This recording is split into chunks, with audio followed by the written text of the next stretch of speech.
अनिल बेटा, तुम लकड़ियाँ ले आए हो, ला दो बेटा, इसकी तो बहुत हमें जरूरत थी।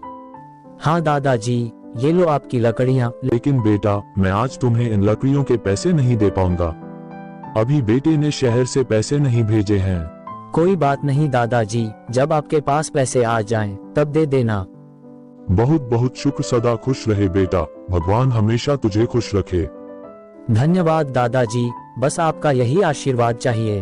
अच्छा दादा, मैं चलता हूँ, और भी बहुत जगह लकड़ियाँ देनी बाकी हैं। अनिल लकड़ियाँ बेचते हुए विनोद चाचा दरवाजे के पास पहुँचता है। विनोद चाचा, ओ विनोद चाचा, लकड़ियाँ लाया हूँ।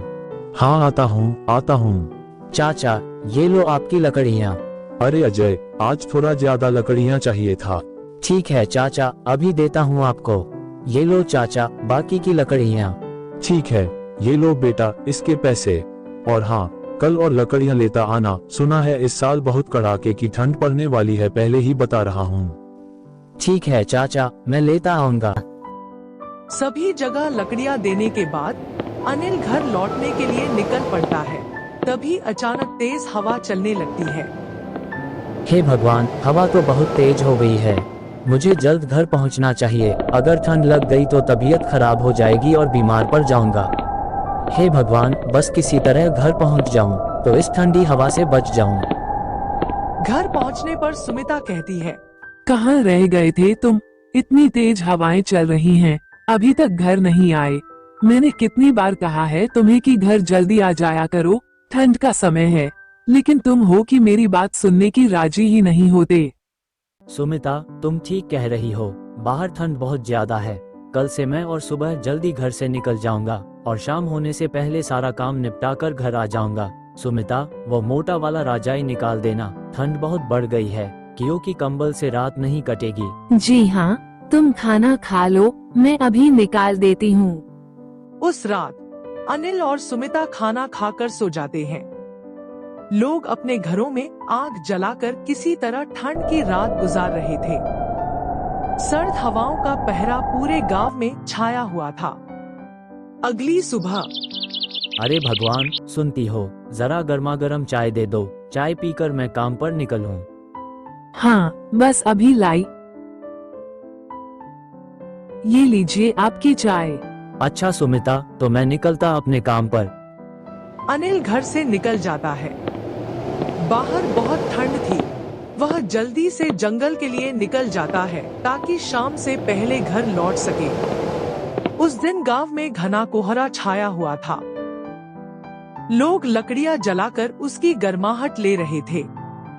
अजय भाई, लकड़ियाँ लेने जा रहे हो? हाँ, वही जा रहा हूँ। अरे भाई, मैंने सुना है कि इस बार कड़ाके की ठंड पड़ने वाली है। मौसम विभाग की चेतावनी है कि इस बार ठंड का एक अलग ही रूप देखना मिलेगा, इसीलिए ठंड की पहले से ही तैयारी कर लो। हे भगवान, अगर बारिश हो गई तो ठंड में तो सारे काम ठप पड़ जाएंगे। क्या भाई, तुम सच कह रहे हो? अगर ऐसा हुआ तो सबसे पहले मेरा ही काम खत्म हो जाएगा।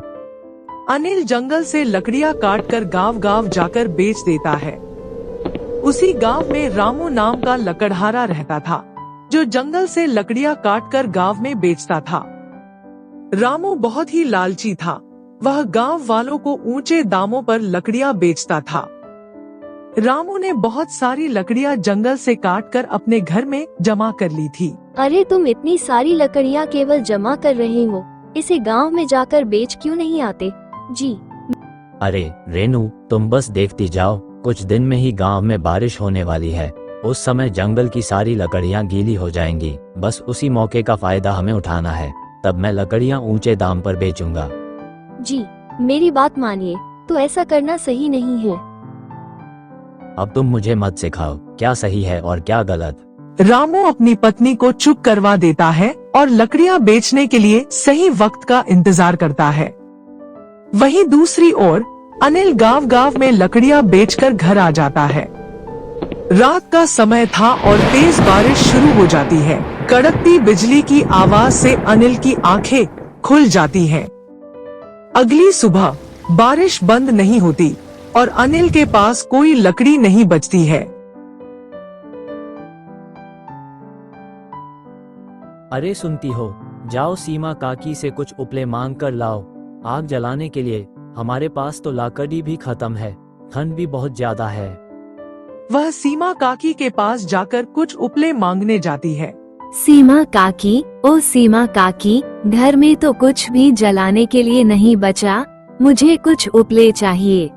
हाँ बेटा तुम यहीं रुको, मैं अभी लेकर आती हूँ।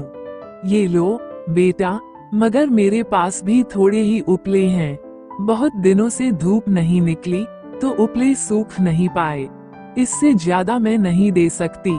ठीक है काकी, इसके कितने पैसे हो गए? अब मैं तुमसे पैसे लूंगी। अनिल कितनी बार मुझे मुफ्त में लकड़ियाँ दे गया है, क्या मैं तुमसे पैसा लूंगी? तुम इसे ले जाओ। बबीता उपले लेकर घर लौट आती है, लेकिन बारिश फिर से शुरू हो जाती है। वह जल्दी घर पहुंच जाती है। घर में अनिल और बबीता का घर और भी ठंडा हो जाता है। तभी रामू लकड़ियां लेकर गांव में जाता है और ऊंचे दामों पर बेचने की कोशिश करता है, लेकिन अब कोई भी उससे लकड़ियां नहीं खरीदता। हर कोई अनिल से ही लकड़ियां खरीदता है। रामू को बहुत पछतावा होता है और उसे यह